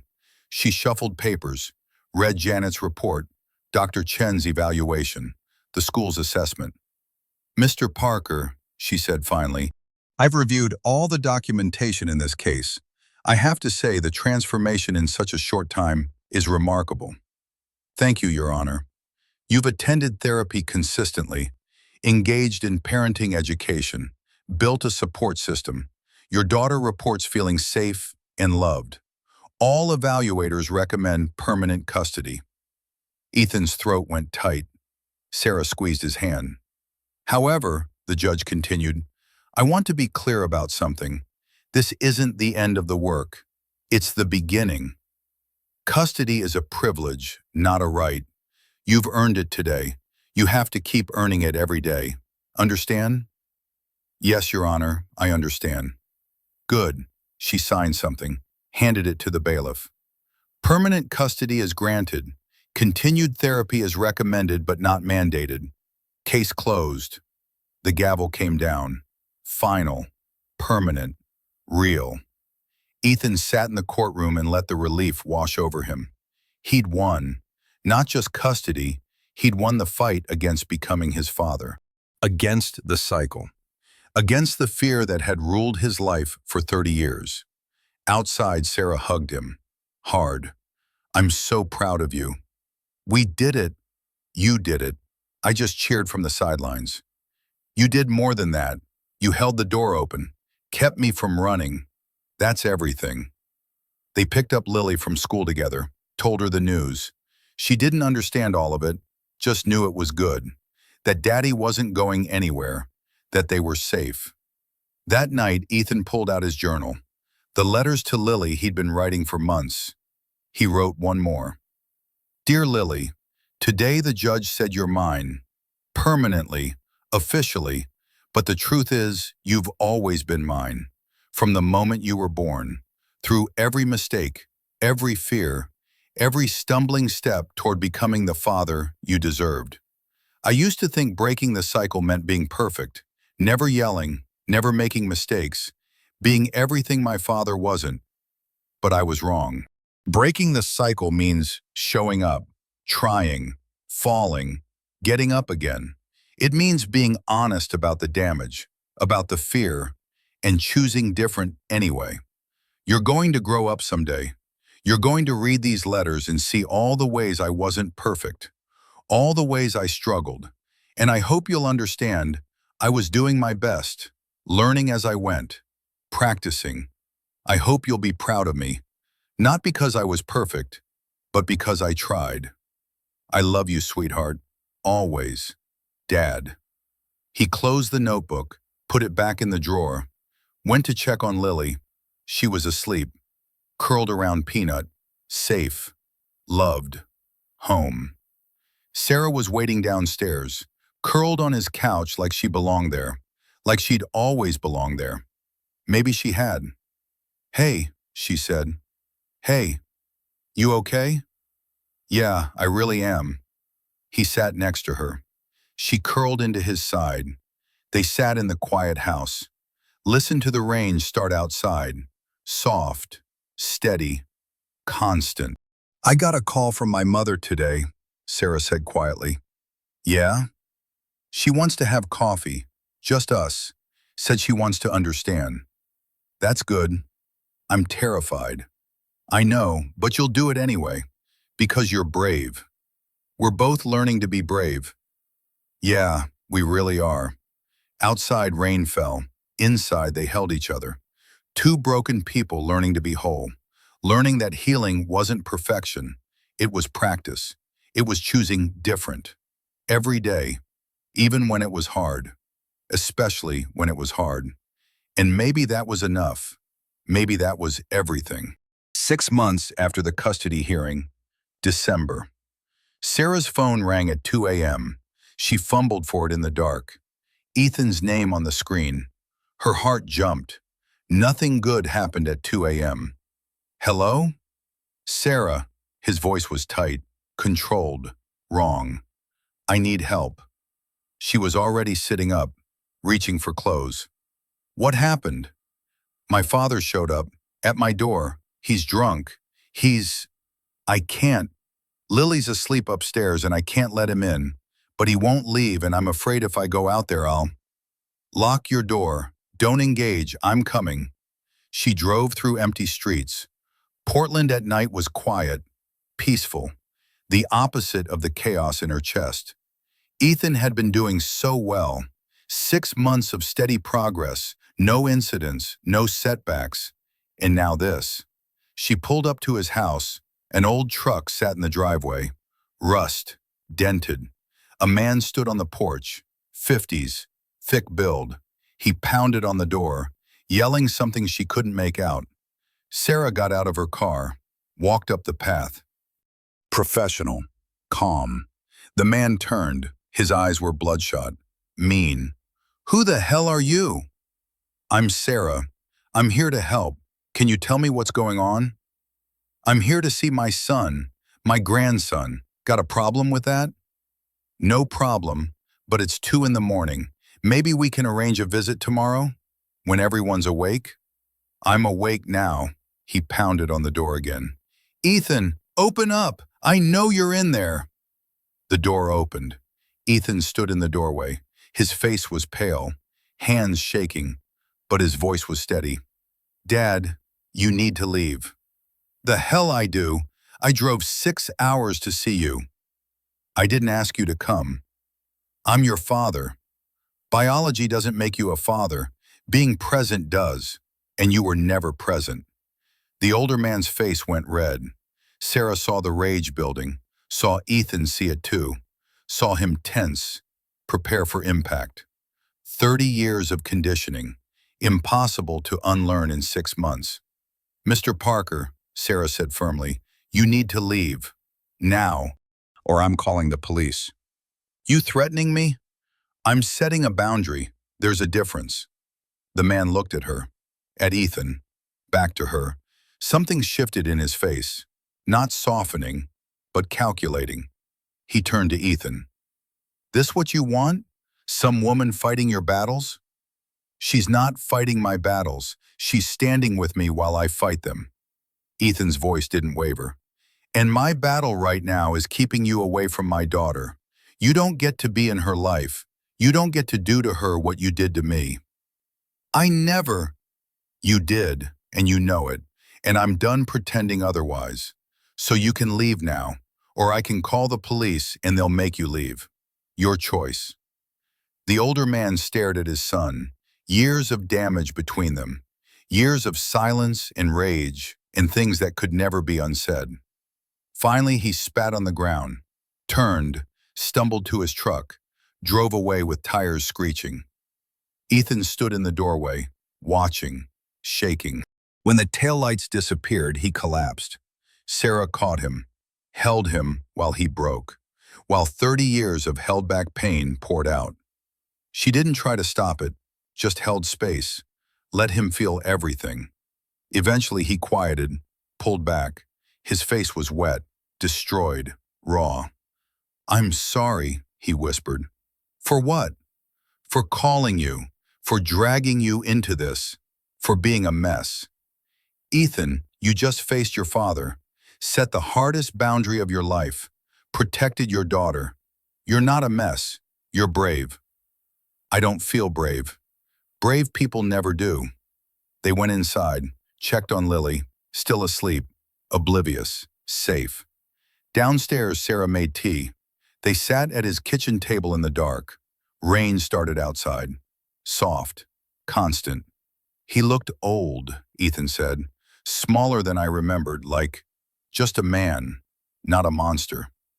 That's growth, seeing people as they are, not as we feared them to be. I thought I'd feel different, powerful, vindicated, but I just feel sad. Sad how? For him, for what he missed, For the grandfather he could have been but won't be, for all the wasted years. Sarah reached across the table, took his hand. That's grief, for what was, what could have been, what never will be. It's okay to grieve, even for people who hurt us. How do you know all this? Therapy, years of it. Learning to grieve my own father, the one I wanted versus the one I have. Did you ever set a boundary like that? With your dad? Not yet, but I'm learning. From you. They sat in the dark kitchen, held hands across the table. Two broken people teaching each other how to heal, how to be whole, how to choose different. Outside rain fell. Inside something shifted, settled. Ethan had faced his monster, named it, refused it entry. That was victory. Messy, painful, real, but victory all the same. 3 months later, March. Sarah sat in a coffee shop across from her mother. Just the two of them. No father, no performance, just truth. They'd been meeting like this for weeks. Slow conversations, careful honesty. Her mother had called after the dinner blow-up, said she wanted to understand, to try. Your father doesn't know I'm here, her mother said, stirring sugar into coffee she wouldn't drink. Nervous habit. He thinks I'm at book club. Does he know you've been calling me? No. Sarah felt something tighten in her chest. Anger, disappointment, the old familiar weight. So we're keeping secrets now? It's not like that. What's it like then? Her mother set down her spoon, looked at her daughter. Really looked. I'm afraid. If he knows I'm choosing you over his pride, over his need to be right, I don't know what he'll do. The admission hung in the air. Honest, devastating, familiar. Sarah thought about all the years, all the silence, all the ways her mother had stood by, watched, said nothing while Sarah bled trying to be enough. You're still afraid of him, Sarah said quietly. Not physically, he would never, but emotionally. Her mother's eyes filled. Yes. Mom, that's not okay. You know that, right? It's complicated. It's not, Sarah leaned forward. I spent 30 years thinking something was wrong with me, that I wasn't enough, that if I just tried harder, was smarter, was perfect, he'd finally see me, love me. But the problem was never me, it was him, and you let it happen. I know. Do you? Because you're still doing it, still protecting him, still choosing his comfort over my healing.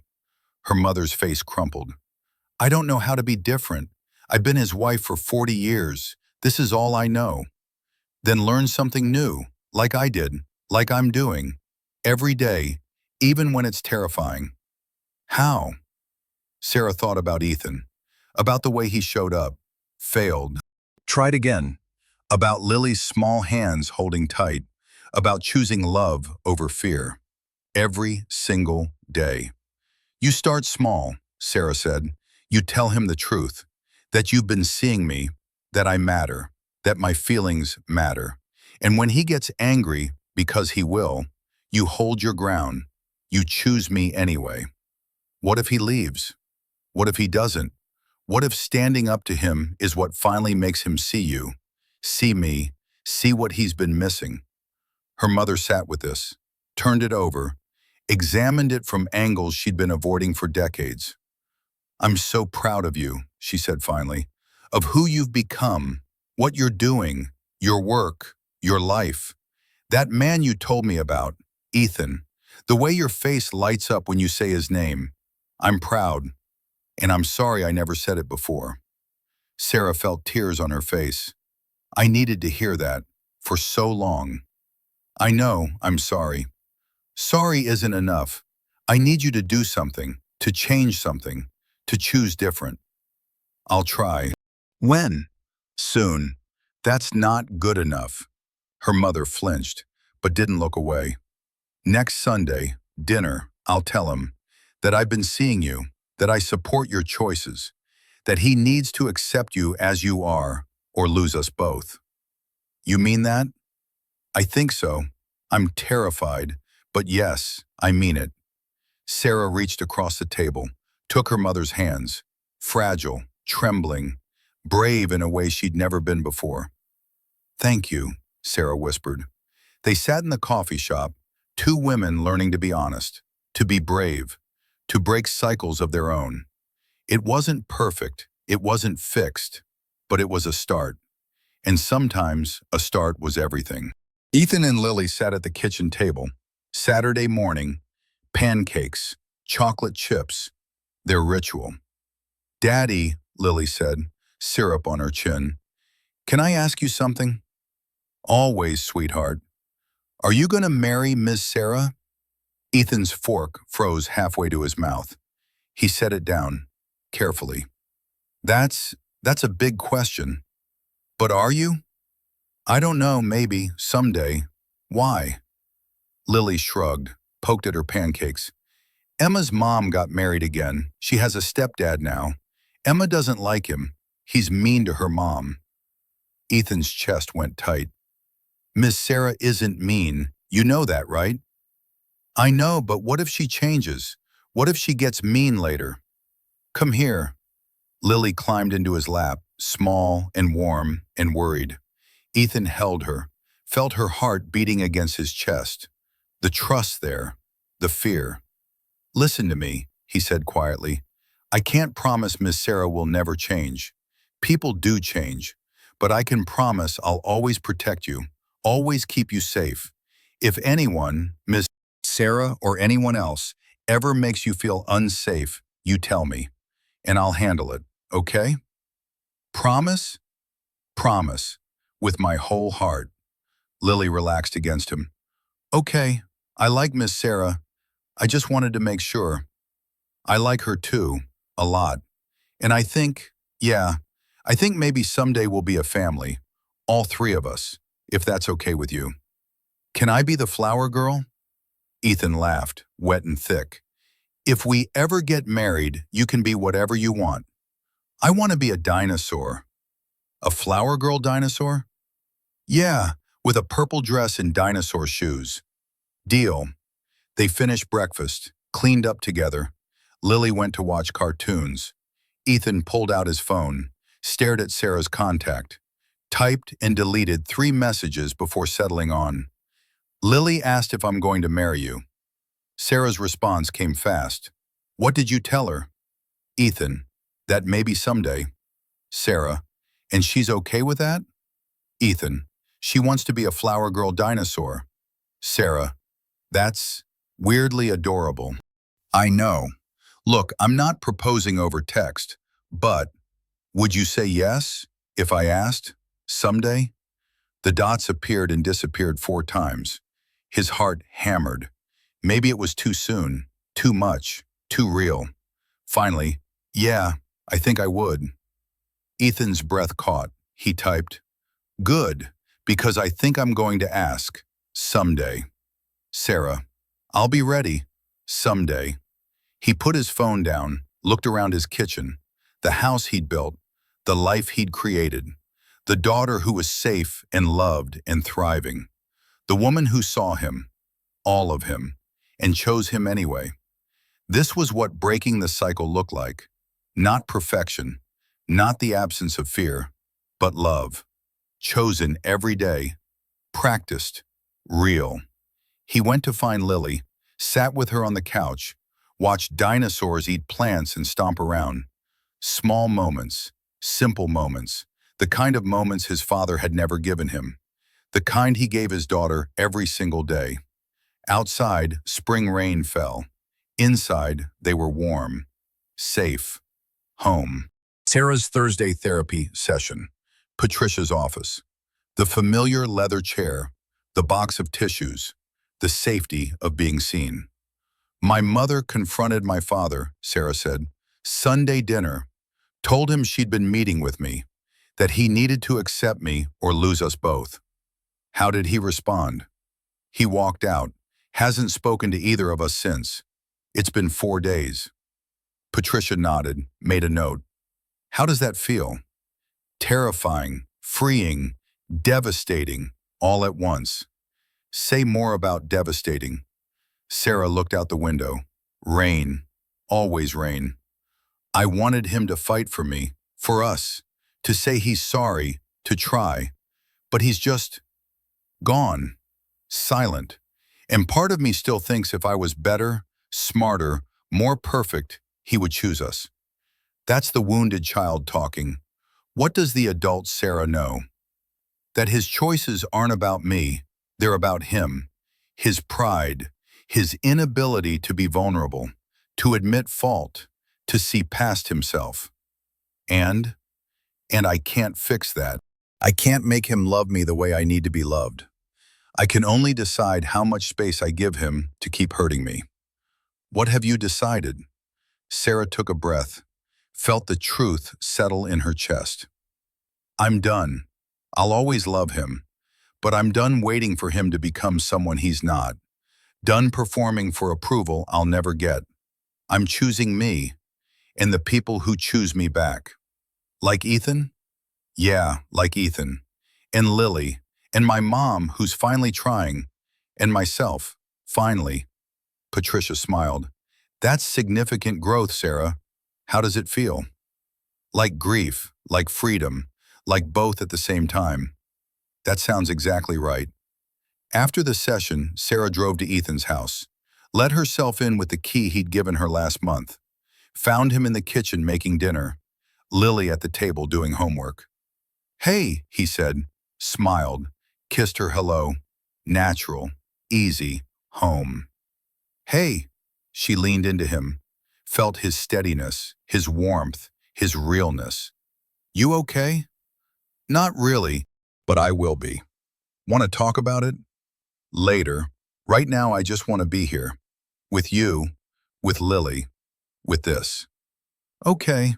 They made dinner together, helped Lily with her math, ate at the table, talked about their days. Normal, simple, perfect in its imperfection. Later, after Lily was asleep, they sat on the couch. Sarah curled against Ethan's side, his arm around her. The house quiet except for rain on the windows. My father hasn't called, she said quietly. I don't think he will. I'm sorry.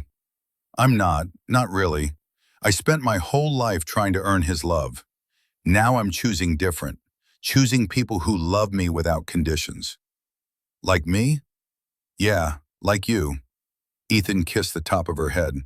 I'm proud of you, you know that? I'm learning to be proud of myself too, finally. They sat in the quiet. Two people who'd walked through fire to get here, who'd faced their monsters, named their wounds, chose healing anyway. Ethan? Yeah? I love you. I love you too. No, I mean, I really love you. The messy, complicated, terrifying kind. The kind that doesn't make sense but feels right anyway. The kind worth fighting for. He pulled her closer. Yeah, me too. That kind exactly. Outside, the rain kept falling. Inside, they held each other. Practiced being loved, being whole, being enough exactly as they were. And for the first time in both their lives, it felt like home. 2 years later, spring again. The small chapel was full of people. Ethan stood at the altar in a gray suit, hands shaking, heart hammering. Dr. Chen in the front row, Marcus from support group, Vanessa, Rachel. People who'd seen him broken, who'd watched him heal. Sarah's mother sat near the front, alone. Her father hadn't come, hadn't even responded to the invitation, but her mother was here, trying, showing up, choosing different. The music started. Lily came down the aisle first, 8 years old now, wearing a purple dress and dinosaur shoes, flower petals in her wake. She grinned at Ethan, gave him a thumbs up, went to stand with Dr. Chen. Then Sarah. She wore something simple, cream, soft, her hair down, no veil, just her, beautiful in her realness, her imperfection, her choice to be here, to risk this, to love him. She walked down the aisle, no father to give her away. She was giving herself, choosing this, choosing him, choosing them. When she reached the altar, Ethan took her hands. They were trembling. So were his. The officiant spoke. Words about love, commitment, choosing each other. Every day, even when it's hard, especially when it's hard. Then it was time for vows. Ethan went first. Sarah, 2 years ago I was drowning, terrified I'd become the man who hurt me, terrified I'd hurt the person I love most. You showed up, held space, didn't try to fix me, just saw me, and that changed everything. You taught me that healing isn't perfection, it's practice. That love isn't about being flawless, it's about showing up, trying, failing, trying again. I'm still learning, still practicing, still terrified sometimes, but I'm not alone anymore, and neither are you. We're doing this together, building something new, breaking cycles, choosing different.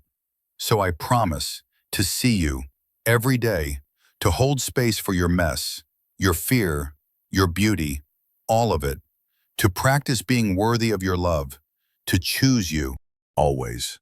Sarah's face was wet. She squeezed his hands, took a breath, spoke.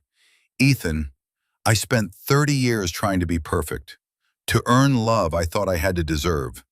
You showed me I was already enough, exactly as I was, messy, scared, human. You didn't ask me to be different. You just saw me and stayed. That was the bravest thing anyone's ever done for me. So I promise to see you too, to hold your fear, your doubt, your courage, to practice being loved, to let you in, even when it's terrifying, to choose you every day, even when it's hard, especially when it's hard. We're not perfect. We're never going to be perfect, but we're real, and we're choosing this together. The officiant smiled. By the power vested in me, I now pronounce you married. You may kiss. Ethan pulled Sarah close, kissed her, soft, deep, full of promise. The chapel erupted in applause. Lily cheered, loudest of all. They walked down the aisle, hand in hand, past people who'd seen them broken, who'd watched them heal, who were celebrating not just a wedding, but victory, over fear, over cycles, over the past. Outside, Portland's sun broke through clouds. A miracle. They stood on the chapel steps, Sarah in her simple dress, Ethan in his gray suit, Lily between them in purple and dinosaurs. We did it, Sarah whispered. Yeah, we really did. Lily grabbed both their hands. Can we have cake now? They laughed, the three of them, a family, chosen, built, real. Yeah, sweetheart, Ethan said. We can have cake. They walked toward the reception, toward the future, toward whatever came next, together, messy, imperfect, brave. And that was enough. That was everything. 1 year after the wedding, the therapy office, but different this time. Ethan and Sarah sat together on the couch, Dr. Chen across from them. Couples counseling, preventive care, maintenance. How are things? Chen asked. Sarah and Ethan looked at each other, had that silent conversation couples have after years together. Good, Sarah said. Mostly. We had a fight last week. About? Lily's school, Ethan said. She's struggling with math. I want to hire a tutor. Sarah thinks we should give her more time. It got heated. Define heated. I raised my voice, Ethan said quietly, shame in his voice. Not at Lily, at Sarah, but still, I raised my voice. And how did you handle it? I left the room, did the breathing thing, came back, apologized. We talked it through. Chen nodded. That's progress. What did you learn? That I'm not perfect, that I'll still mess up. But mess-ups don't mean I'm my father. They just mean I'm human. And you? Chen looked at Sarah. I learned I need to let Ethan be afraid. Not fix it, not minimize it. Just hold space for it. That's good work, both of you. They talked more. About Lily's school, about Sarah's mother, who now came to Sunday dinners without Sarah's father. About Ethan's job, Sarah's practice, the small stresses and joys of building a life together. At the end, Chen looked at them, smiled. You know what I see? Two people who keep showing up, who keep doing the work, who don't expect perfection, just progress. That's rare. That's beautiful. Outside, they walked to the car, hand in hand. The air was warm, spring turning to summer. I'm glad we do this, Sarah said. Therapy, together. Even when things are good. Especially when things are good. That's when we need it most. To stay honest, to keep showing up. Look at us, being emotionally mature. Ethan laughed. I know, it's weird. At home, Lily was at the kitchen table. Math homework. She looked up when they came in. I figured out the problem, she announced. The one with the fractions. Yeah? Show me, Ethan said. She walked him through it, step by step, her logic clear. Proud. Ethan listened, praised. Didn't hover, didn't try to fix what wasn't broken. You want help with the rest? He asked. Not yet. I want to try first, but I'll ask if I need it. Okay. That night, after Lily was asleep, Ethan and Sarah sat on the back porch. Stars visible, rare, beautiful. She's so much like you, Sarah said. Independent, determined, brave. She's better than me, gets to grow up without the damage, without the fear. That's everything. You gave her that, safety, space to be herself, to mess up, to try again. We gave her that, you and me, together. Sarah leaned her head on his shoulder. Yeah, we did. They sat in the quiet, listened to the night, to the crickets, to the sound of breathing, of being alive, of having survived, of having more than survived, of having built something good, something worth keeping. Ethan? Yeah? I'm really happy. Yeah, me too. And for two people who'd spent years thinking they didn't deserve happiness, that was victory. That was everything. 5 years after the wedding, Ethan was 42, Sarah was 40, Lily was 13. The kitchen was chaos. Lily's science fair project spread across the table. Poster board, markers, data charts, a model of DNA made from colored beads. It's due tomorrow, Lily said, stressed, voice tight, and I still haven't finished the conclusion. You'll finish, Ethan said, calm, steady. Let's break it down. What do you need? They worked together, step by step. No yelling, no panic, just patience, practice, presence. Sarah came home from work, saw the scene, smiled, joined in. Between the three of them, they finished. Lily's conclusion was solid, her presentation ready. Thank you, Lily said, hugging both of them. 13 and already taller than Sarah, growing up, moving forward. You're the best parents. The word landed. Parents, plural. Sarah had adopted Lily 2 years ago. Legal, official, real. Later, after Lily had showered and gone to bed, Ethan found Sarah in their bedroom. She was crying, happy tears, overwhelmed tears. You okay? He asked. Yeah, just. She called me her parent. And I have a family, a real family. People who choose me, who love me, who see me. And it's everything I never thought I'd have. Ethan held her. You deserve it, all of it. You know that, right? I'm learning to believe it. Good, keep learning. The next week, Sarah got a call, her father, first time in 5 years. Her hands shook when she answered. Sarah, it's Dad. Silence. She didn't know what to say, didn't know if she wanted to say anything. I heard you got married, had a family. Yeah, I did. I'm calling to say, to tell you, I was wrong about a lot of things, about you, your choices, your life. I was proud and stupid and I missed. I missed everything. Sarah sat down. Hard. Okay. I know it's too late. I know I can't fix what I broke. But I wanted you to know you were always enough. More than enough. I couldn't see it. I'm sorry.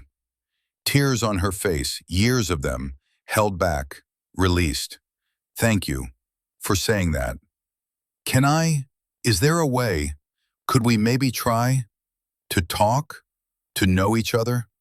I know I don't deserve it, but Sarah looked around her bedroom, the life she'd built, the family she'd chosen, the strength she'd earned. She thought about forgiveness, about boundaries, about what she owed herself versus what she owed the man who'd hurt her. I need to think about it, she said. This doesn't fix everything. You know that, right? I know. And if we try, if I let you in, it's on my terms, with boundaries, real ones, that I enforce. Okay, I'll call you when I'm ready, if I'm ready. Okay, thank you, Sarah, for even considering it. She hung up, sat with it, the possibility, the fear, the hope. Ethan found her there, held her, let her process. What do you want to do? He asked. I don't know. Part of me wants to try, to see if he can be different, if we can build something new. But part of me is terrified he'll hurt me again, that I'll let him in and he'll prove nothing's changed. What does your gut say? Sarah closed her eyes, felt for the truth underneath the noise. To wait, to think, to talk to Patricia, to make sure I'm doing this for the right reasons. Not because I'm still trying to earn his love, but because I choose to. For me. That sounds wise. I learn from the best. We learn from each other. They sat together, two people who'd broken cycles, who'd built new patterns, who were still learning, still growing, still practicing. And that was enough. That was everything. 10 years after the wedding, Ethan was 47, Sarah was 45, Lily was 18. College acceptance letters were spread across the kitchen table. UCLA, Berkeley, University of Washington, Portland State. Lily had options, good ones. I think I want to stay close, she said. Portland State. I can live at home, save money, still be here. You don't have to do that, Sarah said gently. We can make the others work, financially, if that's what you want. It's not about money, it's about, I like it here.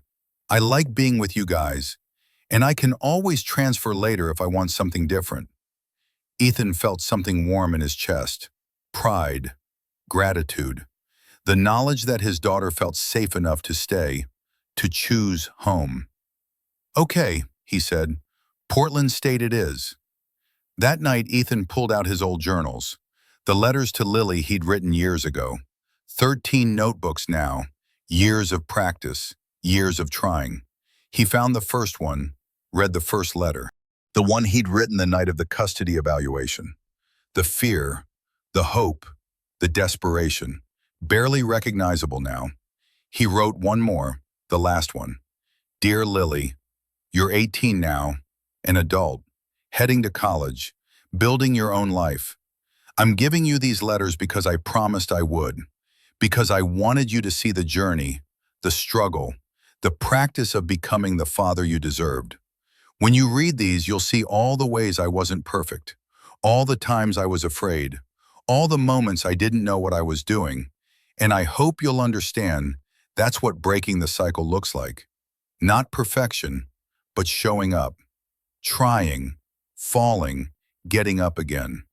You saved me, Lily, by being exactly who you are, by giving me a reason to be different, to choose different, every day.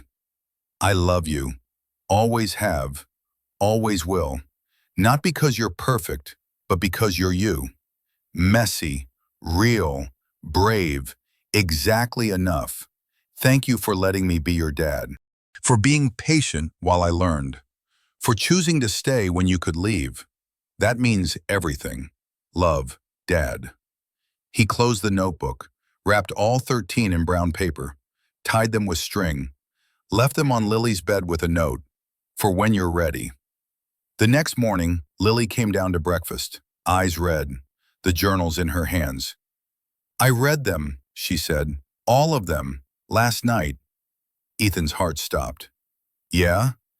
Yeah, and Dad, thank you. For being brave, for trying, for not giving up even when it was hard." She hugged him, tight, the way she used to when she was little, when the world was simple and safe, and Dad could fix anything. "I love you, kiddo," he whispered. "I love you too. And Dad, you did it. You broke the cycle. You're nothing like him. You're exactly who I needed you to be."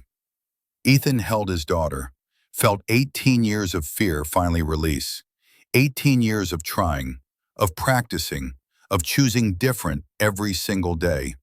He'd done it. Not perfectly, not without mistakes, but he'd done it. He'd broken the cycle. That afternoon, the three of them sat in the backyard. Spring sun, warm, gentle, perfect. Lily talked about her classes, her roommate, her plans. Ethan and Sarah listened, held hands, smiled. "I'm really proud of her," Sarah said later, after Lily had left for a friend's house, "of who she's becoming." "Me too. And I'm proud of us, of this, of what we built." Ethan pulled her close, kissed her temple. "We did good." "Yeah, we really did." They sat in the quiet yard, listened to birds, to wind, to the sound of a life well lived, hard won, real. Sarah's father had joined them for holidays now. Careful, trying, still distant but present. He'd never be the father she needed, but he was trying to be the grandfather Lily deserved. That was something. Ethan's father had died 3 years ago. Ethan hadn't gone to the funeral, hadn't mourned, just acknowledged. The end of something that never really was. Peace in letting go. They'd both broken free, both built new lives, both chose healing over hurt, love over fear, every single day. And here they were, 10 years in, still married, still in love, still doing the work, still practicing. "Ethan? Yeah, I'm really happy." "Me too. Like, really, really happy." "I know, me too." Sarah laughed, leaned into him. "We did it. We actually did it. Broke the cycles, built something good, something real. We did. I'm so grateful for you, for Lily, for this." "Me too." They sat in the sunshine, two people who'd walked through hell to get here, who'd faced their monsters, named their wounds, chose different, every day, even when it hurt, especially when it hurt. And they'd made it, together, messy, imperfect, real. Outside, the world kept turning. Inside, they were home, safe, loved, whole. And that was enough. That was everything.